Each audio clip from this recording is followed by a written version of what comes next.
The subjunctive doesn't have to be a stressful grammar topic. If it's broken up into manageable pieces, it becomes easy to understand and put into practice. In another video, I introduced the subjunctive and how it's used in noun clauses, so phrases that have a noun. And in this video, I'm going to show you exactly how to use the subjunctive in what's known as adjective clauses. So these are little phrases which have adjectives in them. Let's have a look at this example to see what I mean. ¿Es correcto o no? Buscamos una casa que tiene suficiente espacio. One more time. Buscamos una casa que tiene suficiente espacio. So this is, or should be, we are looking for a house that has enough space. What do you think? Is that right or not? Well, we'll come back to this example at the end of the video. So, to start off, what are adjective clauses? Well, if you haven't heard this grammar term before, don't worry, you've probably been using these adjective clauses without even knowing it. An adjective clause is introduced by the word que, or sometimes by other words, other conjunctions, like donde. Conjunctions are basically just connector words that link the two parts of the sentence together. The part of the sentence that follows que, or the other conjunction that's used, whatever it may be, describes the first clause. Okay, so the second bit describes the first bit. The thing that follows que describes the first bit. All right, let's have a look at this example. Quiero un profesor que hable inglés. Quiero un profesor que hable inglés. I want a teacher who speaks English. Notice that in English we'd say who instead of that. So I want a teacher. Okay, I want a teacher. And the description of that teacher, the teacher that we're looking for, is that they speak English. See how this second part of the clause here functions just like an adjective. The teacher, the profesor, is what we're looking for, but what kind of teacher? A tall teacher, a blonde teacher, a Japanese teacher?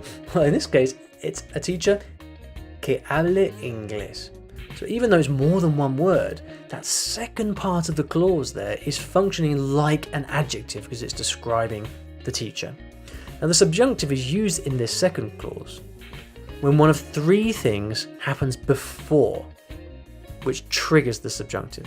Trigger number one is if the thing that we're talking about is undefined. So when the first part of the sentence says something that's not defined, i.e. we don't know what it is, it's unknown, then this triggers the subjunctive.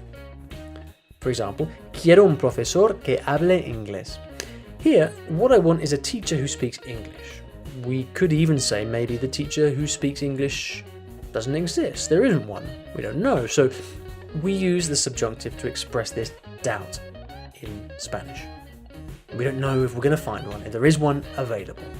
If I were to say instead, quiero el profesor que habla inglés. Quiero el profesor que habla inglés. In this case, I don't need the subjunctive. Because here, the use of the el in this sentence shows us that the teacher is in fact defined. We're talking about a specific teacher, the one who speaks English. El profesor que habla inglés. It's very clear. Compare this to when we use the subjunctive.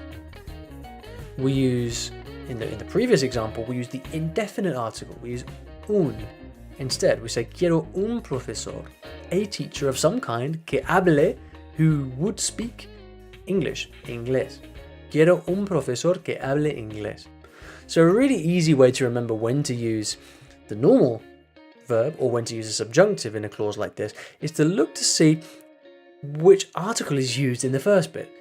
If it's un or el, una or la.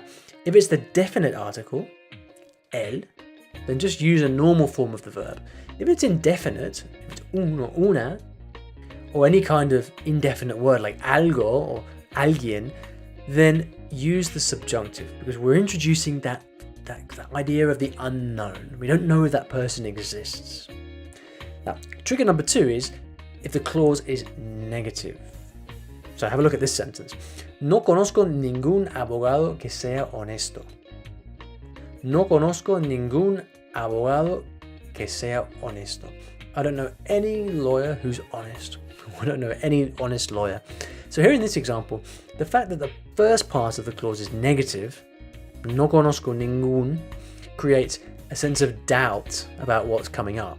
Okay, we have this idea that an honest lawyer doesn't exist. The lawyer might exist, but we don't know who that is, so there's doubt. And it's because of this doubt that we use the subjunctive. No conozco ningún abogado que sea honesto. Now, what if I do know an honest lawyer? So what if I made this statement affirmative? Conozco un abogado honesto. Simple, right? We don't even have an adjective clause there because we can just say, I know an honest lawyer. We actually know that lawyer, we know who he is, and we can just simply describe him. It's a fact, so we don't need to go anywhere near the subjunctive. Trigger number 3 is if the clause is not specific. Again, we're introducing this element of doubt. Let's have a look at this. Vamos a donde tú quieras ir. Vamos a donde tú quieras ir. We'll go wherever you want to go. Now, here, this has a trigger that's not specific and doesn't have a particular translation in English. In English, we would tend to say wherever, whichever, whatever, that kind of thing. Notice here that, again, we use donde instead of que. So we go, vamos a donde tú quieras. The idea with these non-specific sentences is that when I say we'll go wherever you want to go, what I really am trying to get across here is that I don't know where you want to go. I have no idea. The cinema, the park, the moon, we can go wherever you want. And that's the fact that I don't know means we need to use the subjunctive because we're introducing that element of doubt.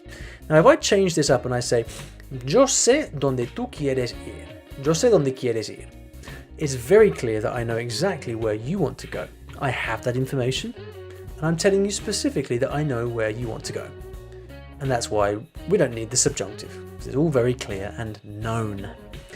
So hopefully now this is all coming together and making sense.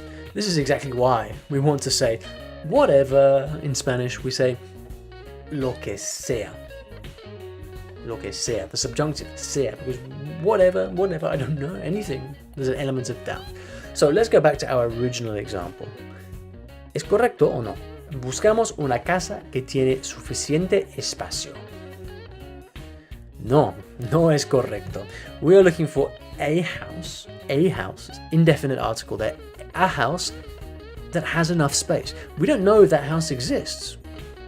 There's a doubt there. We might not even ever find it. So this adjective clause here is in the subjunctive because there's a trigger. The house we're looking for is undefined. The correct sentence would be, buscamos una casa que tenga suficiente espacio. Buscamos una casa que tenga suficiente espacio. So, that's it. There you have it. No es tan difícil, ¿verdad? If you like this video, please let me know in the comments below and don't forget to subscribe for much more like this. I hope you enjoyed this grammar lesson. Now, to download the full notes for this lesson, please click the link in the video description below and that will take you to a page where you can sign up for our Spanish Vault and get free access to that and lots of other stuff. Now, if you'd like to test yourself on this grammar point, then check out the next video where we have a little quiz prepared for you. Otherwise, please subscribe to the channel y nos vemos en el próximo.